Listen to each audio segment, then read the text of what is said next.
gracias. Gracias, lo primero de todo, a Fundame, a María Gracia, por la invitación. Para mí también es un placer estar aquí y compartir una parte de este día con vosotros, porque nos vemos siempre en otros ámbitos y creo que también es bueno que nos veamos en el otro lado, ¿no?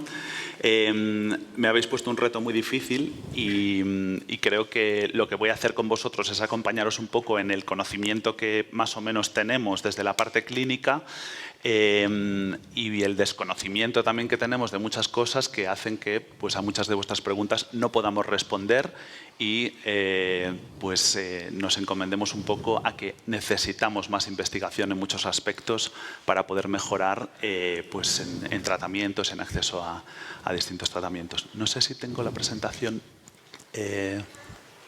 si no, no me la sé de memoria toda, pero para que podáis seguirme con mayor facilidad.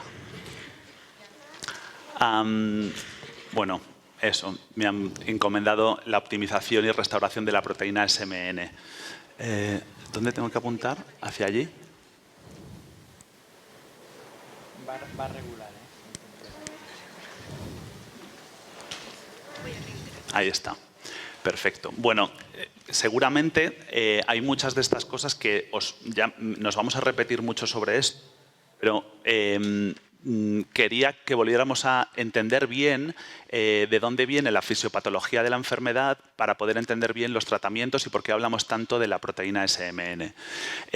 Como veis aquí, el defecto genético conocido por todos, que es el de SMN1, hay una deleción de un exón o de dos exones que conduce a que no se pueda producir esa proteína SMN.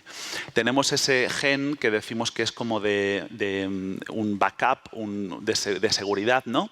El SMN2, que tiene una diferencia en su secuencia genética que hace que en el proceso de producir la misma proteína, SMN, no sea tan eficiente y mucha parte de esa proteína se degrada porque no está bien producida. Entonces es lo que ahí más o menos está señalado como que SMN2 de manera natural y fisiológica puede producir como un 10, un 15% de proteína SMN, pero la mayor parte de la producción de esa proteína va a corresponder a una proteína truncada que se va a desechar.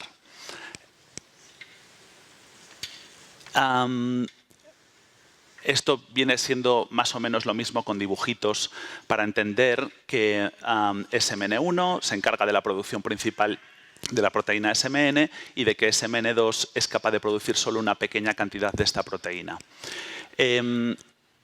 ¿Cuáles han sido las estrategias hasta ahora para poder incrementar la cantidad de esta proteína SMN?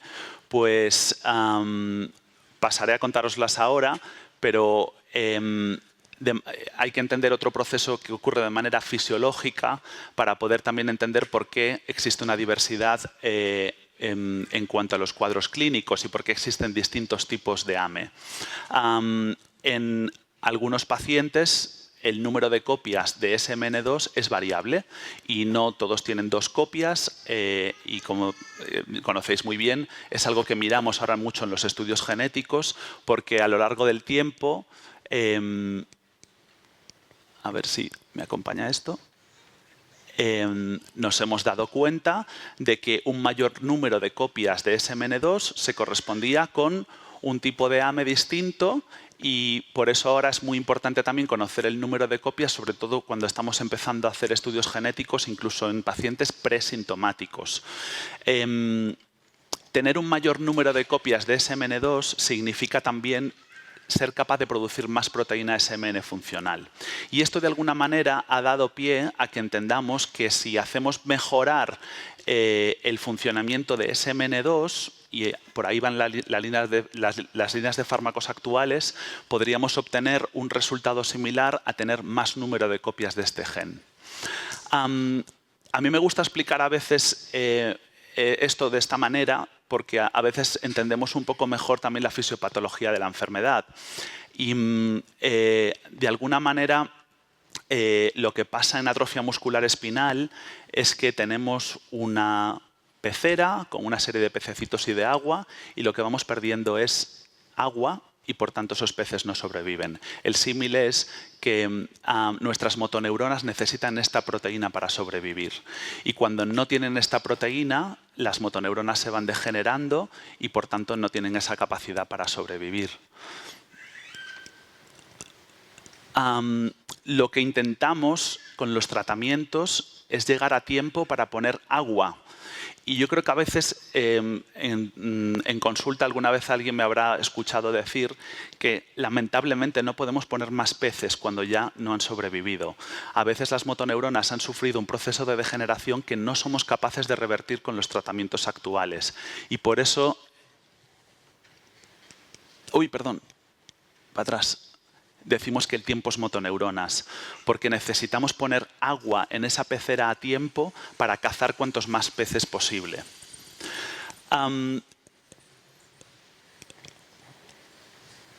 De ahí viene un poco la explicación esta de SMN, que es la supervivencia de la motoneurona. Pero hay que entender, y cada vez lo estamos entendiendo más, que esta proteína seguramente tiene más funciones dentro del organismo. Sabemos que puede estar implicada, sabemos que tiene una expresión ubicua en muchos otros órganos, pero sabemos que hay procesos en los que puede ser necesaria tanto a nivel del tracto gastrointestinal, en la función cardíaca, en la función del remodelamiento óseo, y que seguramente muchos de los otros síntomas que a veces vemos en algún paciente con AME puedan estar explicados también por la deficiencia de esa proteína en otros sitios. Además, la motoneurona es una célula compleja porque está ubicada en la médula espinal, pero necesita de una cadena de eventos para poder ser efectiva cuando llegan sus órdenes al músculo. Esto es lo que veis aquí representado con que la motoneurona al final tiene una patita muy larga, que es el axón, que está mielinizado y que llega al músculo y se comunica con el músculo a través de lo que llamamos la unión neuromuscular o la placa motora. Además, las motoneuronas están en un entorno donde están rodeadas de otras células, como son los astrocitos, y necesitan también que todos estos órganos llegue sangre suficiente, no haya procesos de hipoxia, etc. Y os cuento todo esto porque en muchos de los estudios de investigación actuales lo que se ha visto es que a pesar de que las motoneuronas puedan estar vivas y sobrevivan después de que hayamos puesto esa proteína, existen otros acompañantes de la motoneurona que pueden haber sufrido ya una degeneración pues de esas células astrocitarias, de la placa motora, el propio músculo que se ha degenerado, y aunque tengamos una motoneurona que está íntegra, necesitamos que todo el complejo acompañe para que la optimización de esa función sea del 100%.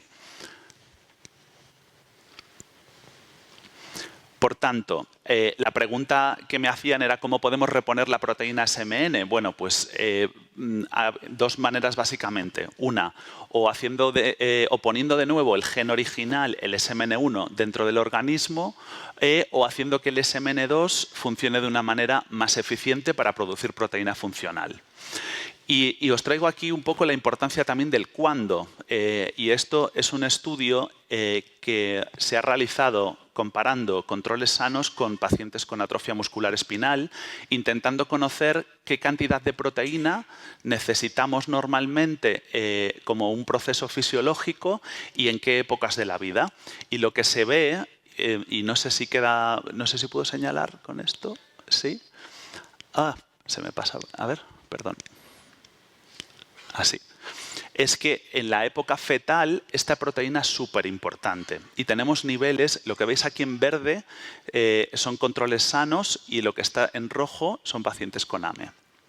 Lo que vemos es que en el periodo prenatal esta proteína está en niveles muy elevados y va disminuyendo de manera fisiológica a lo largo de la vida, de manera que en pacientes a partir de los 3 meses de edad los niveles de SMN en individuos sanos ya son muchísimo más bajos que los que presentan en los primeros 3 meses de vida e incluso en la vida prenatal. Esto es importante conocerlo porque respondiendo a muchas de las preguntas de cuánta cantidad de proteína SMN necesitamos o por qué un tratamiento no me puede estar proporcionando la suficiente cantidad, es importante entender en qué punto de la vida estamos y qué cantidad puede ser necesaria para ese momento.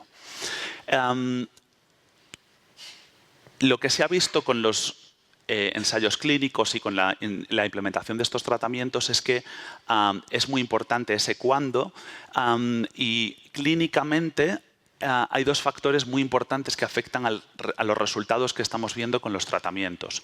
Uno de ellos es que nos hemos dado cuenta de que cuanto antes empezamos ese tratamiento, mejores resultados somos capaces de obtener. No solamente la edad, a veces no solamente importa la edad, sino que también necesitamos saber cuánto tiempo de enfermedad hemos tenido enfrente. Porque hay pacientes que han empezado con los síntomas mucho más adelante en la vida. Entonces, no todo es a qué edad empezamos el tratamiento, sino cuánto tiempo de enfermedad o cómo de evolucionada estaba en el momento de empezar un tratamiento. ¿Y por qué? Pues porque el proceso que sufre la motoneurona una vez que se empieza a degenerar atraviesa varias fases por la que la motoneurona se va degenerando. Hay un punto en el que todavía parte de esta degeneración es reversible, pero con el tiempo hay ciertos elementos que van acumulando cierta irreversibilidad. Y eso, ahí es lo que me refiero en lo que ya no podemos poner más peces en la pecera cuando hemos llegado al final de esta curva. Por eso es muy importante, y siempre hacemos hincapié en clínica también, de tratar cuanto antes y, sobre todo, no dejar mucho tiempo de enfermedad una vez que hemos identificado o hecho un nuevo diagnóstico. Como ya os han hablado y ya lo tenéis también muy sabido, pero esto es solamente un overview de los tratamientos que hay actuales y que todavía existen ensayos clínicos y esfuerzos por intentar optimizar la administración de algunos de estos tratamientos.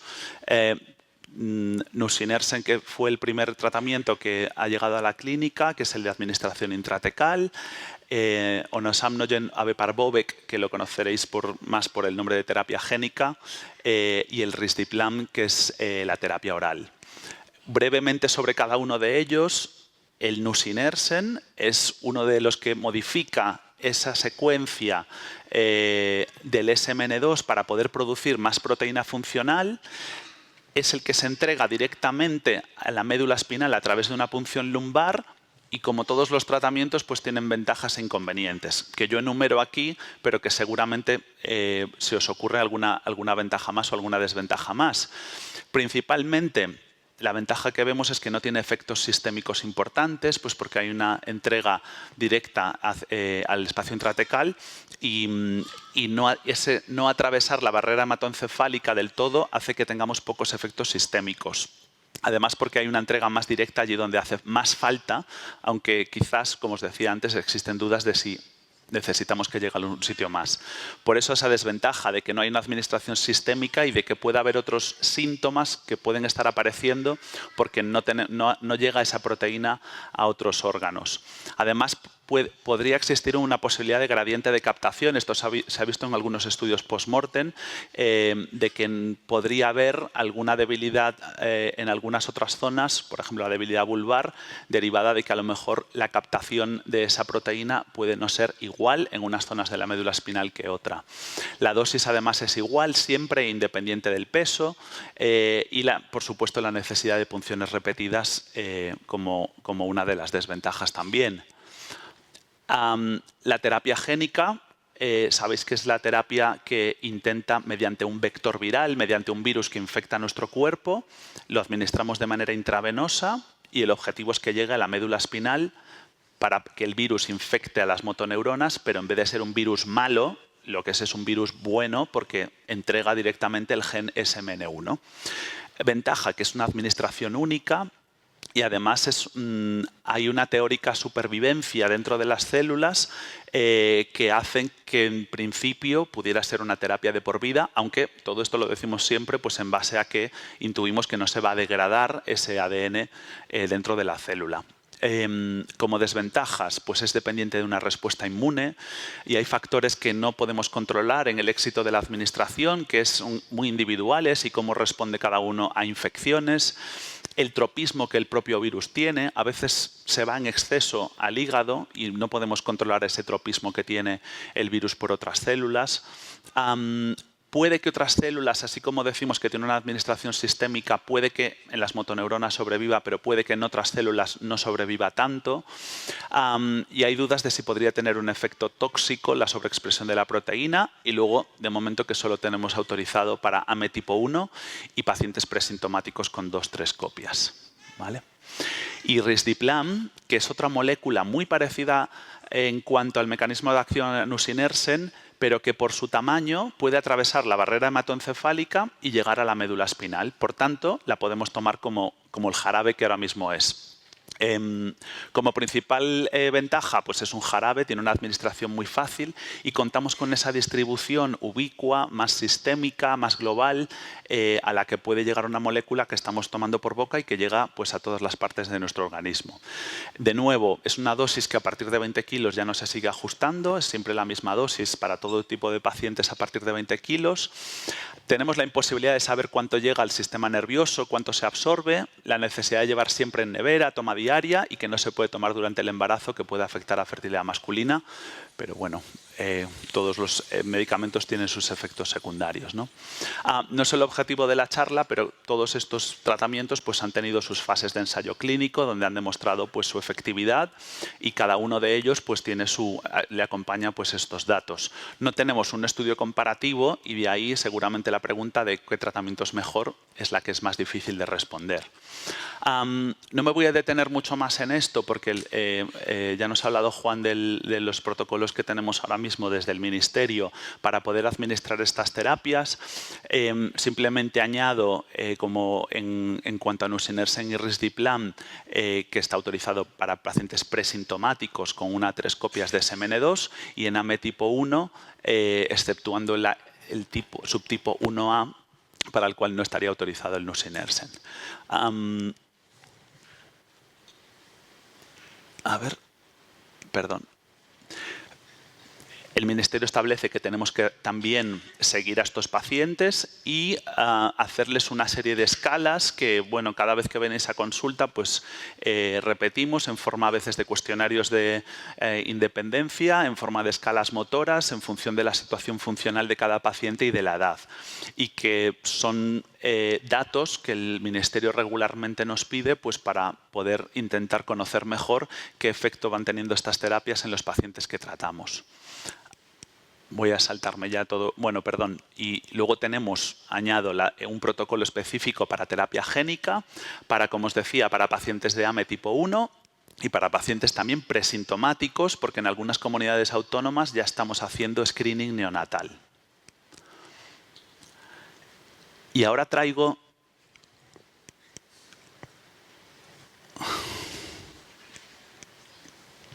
algunas preguntas que creo que ayudarán a que continuemos conectados con lo que os quiero contar. No sé si podéis encender el micro de María Gracia. Le hice una pregunta. Nos dijera, exacto, gracias. ¿Qué determina cuál es la mejor opción terapéutica para cada paciente? O si la pregunta ahora es al revés, ¿cuál es el mejor paciente para cada tratamiento? Bueno, pues con lo que he contado anteriormente intentaba poner las bases un poco a lo que os quería contar ahora, porque yo creo que son las preguntas que más están relacionadas con las terapias dependientes de SMN. Creo que esto es muy difícil de responder, pero he pensado en poneros algunas claves. Lo primero, lo médico.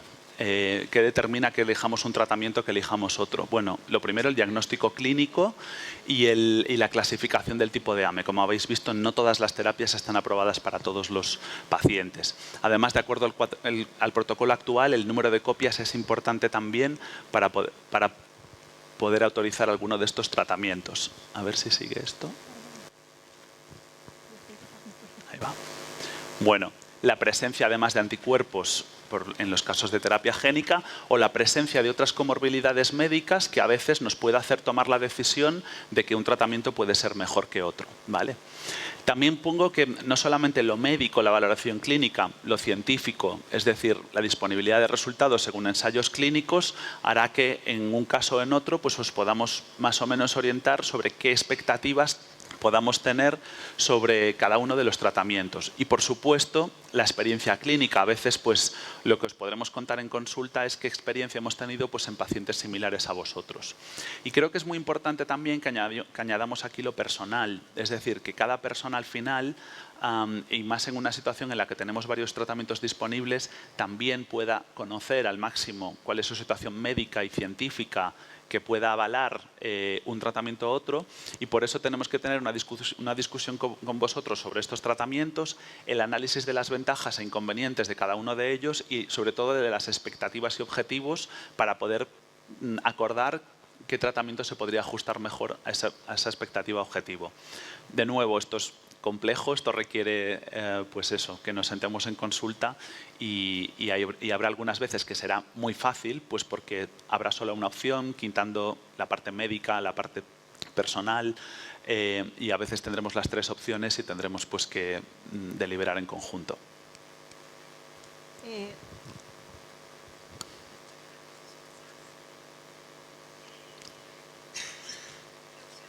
Para los pacientes que no ven mejora significativa con el tratamiento actual y de una vez es recomendable cambiar de tratamiento, ¿qué factores influyen en esa decisión? Bueno, creo que esta es una pregunta muy habitual en consulta. A ver si... Uy. Es muy difícil la respuesta. No sirve. Vale, yo creo que una de las cosas más importantes es que si esto os está pasando, es decir, si vosotros consideráis que algo no está yendo bien con vuestra terapia o con vuestra situación clínica, lo primero de todo es que necesitáis acudir a vuestro médico en una consulta. Seguramente lo que necesitéis no es solamente ver al neurólogo, al neuropediatra, es ver al equipo que os está viendo, porque el problema que podéis estar pasando puede tener distintos orígenes y no debemos dar por sentado lo primero, que es la terapia, ¿vale? ¿Por qué? Porque nos hemos encontrado de todo, nos hemos encontrado con pacientes que estaban desnutridos o que han pasado una infección o que tenían un déficit de vitaminas o de hierro y no lo estábamos identificando si no le hacíamos un control analítico, porque puede haber un problema respiratorio, que a lo mejor una fatiga se corresponde más a una retención de carbónico que a un problema con un cambio en el tratamiento. Entonces, muchas veces, si nos estamos enfrentando a ese problema, hay que empezar la casa por las bases, no por el tejado. Revisión multidisciplinar y ver que no haya ningún otro factor que esté condicionando un empeoramiento o una no mejoría, ¿no? De nuevo, siempre haciéndonos recordar que las guías de cuidado son parte de lo más importante que debemos recordar, y no solamente los tratamientos farmacológicos. Por otra parte, hay que revisar los objetivos que tenemos. Es decir, a veces el no mejorar no es lo mismo que empeorar y debemos tener claro pues ante qué situación estamos. Existen criterios de retirada del tratamiento. Si vemos que un paciente empeora, tanto siguiendo los protocolos del ministerio, pero también creo que siguiendo la lógica, si un paciente le pongo un tratamiento y empeora, tendremos que discutir si eso es la mejor opción para él. Perdón. Bueno, lo dejo correr, eso. Necesidad de recordar, el objetivo del tratamiento es estabilizar en muchos casos también. Yo creo que a veces tenemos que recordar que por lo menos ese es el objetivo, al menos el básico, ¿no? El base. Y también a veces tenemos que hacer un poco de reflexión sobre cuál es la historia natural de las mejorías que esperamos. Y hablo desde la parte más pediátrica también, porque los niños atraviesan muchas fases de crecimiento, donde bueno, no todas son equiparables, y la historia natural de esas mejorías pues puede hacer que veamos que estamos en una curva de mejoría muy rápida y luego de repente pues que esas mejorías van a una velocidad mucho más lenta, pero sigue habiendo mejorías, ¿no?, en el largo plazo. Y a veces esa es la historia natural de las mejorías que debemos esperar. Entonces, a lo mejor en esa reflexión, a lo mejor lo que necesitamos es calma, ¿no? Si un paciente ha cambiado simplemente de fase y podemos atribuirlo a esa historia natural de las mejorías. También hace falta revisar a veces las expectativas, ¿no? Si un tratamiento no está, me estabiliza, pero no está cumpliendo mis expectativas, pues tenemos que revisar eso con el paciente en consulta. También de las limitaciones. Y vendrá un poco después también un poco hablarnos de que no todo es SMN, de que los tratamientos a lo mejor pueden tener una limitación a la hora de producir una expectativa que nosotros tenemos. Y también de la revisión de las alternativas, por supuesto. Es decir, creo que después de haber ido paso por paso, pues gracias a Dios hoy también tenemos otras alternativas de tratamiento y puede ser justo el análisis de ventajas e inconvenientes para poder cambiar el tratamiento si vemos que eso sucede.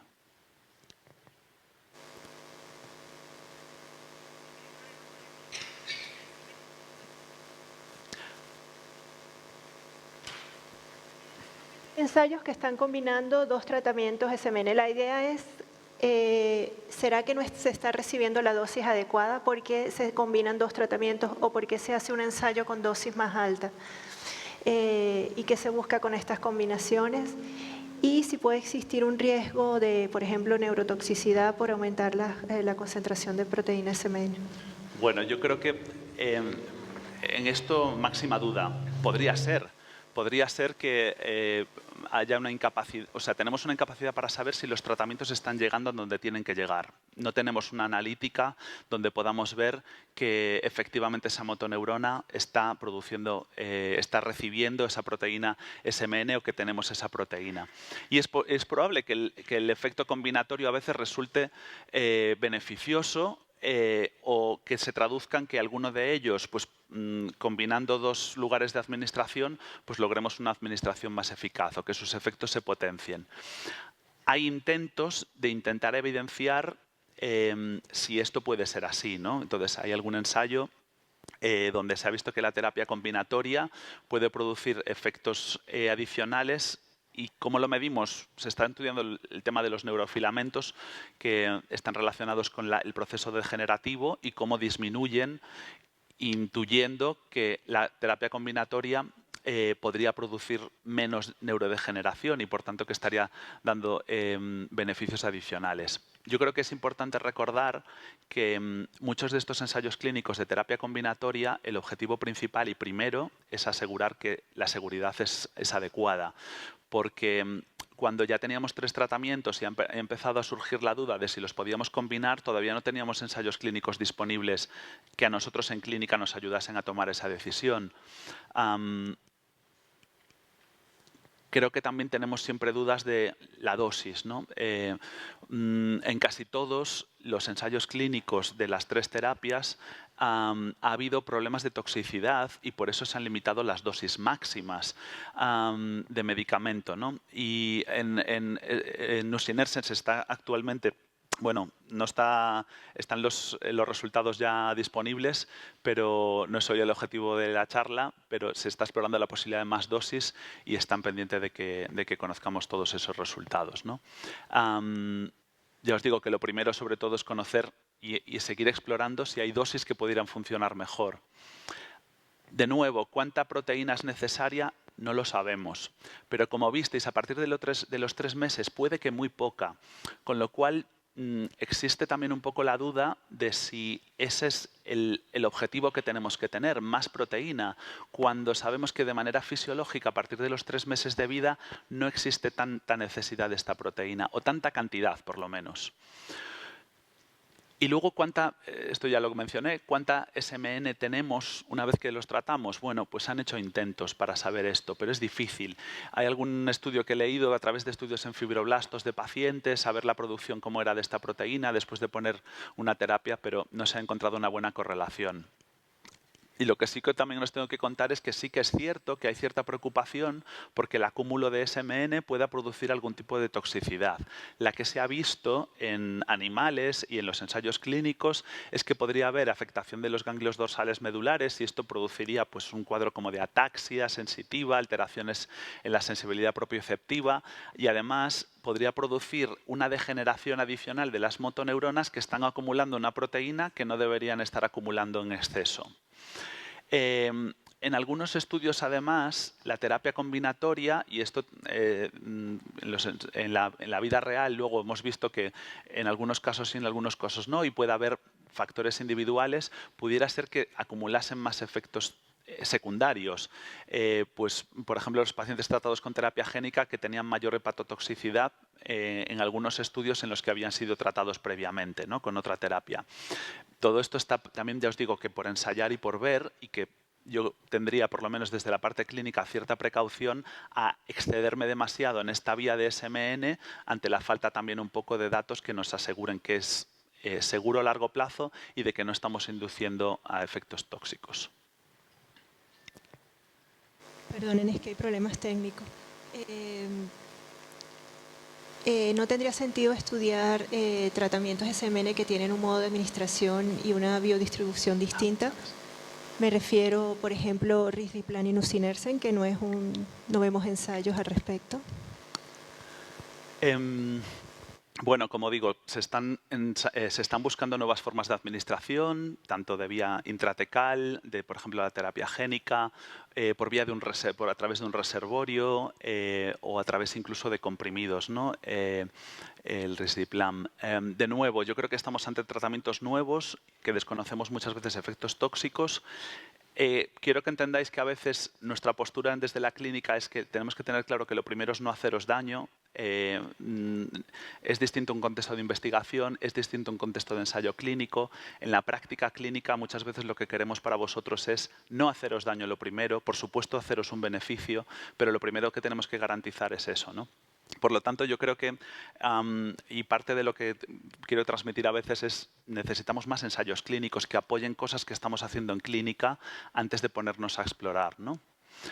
Y ya termino, ya acabamos la ronda de preguntas y ya termino, que a veces, igual que pensábamos que pues, las vías para producir más SMN podrían venir pues, de optimizar el SMN2 o de poner SMN1, podría haber más formas. Es decir, hay regiones promotoras que están también regulando SMN2 sobre las que se podrían incidir. Y luego, también es cierto que la propia maquinaria celular, como visteis, SMN disminuye a lo largo de la vida.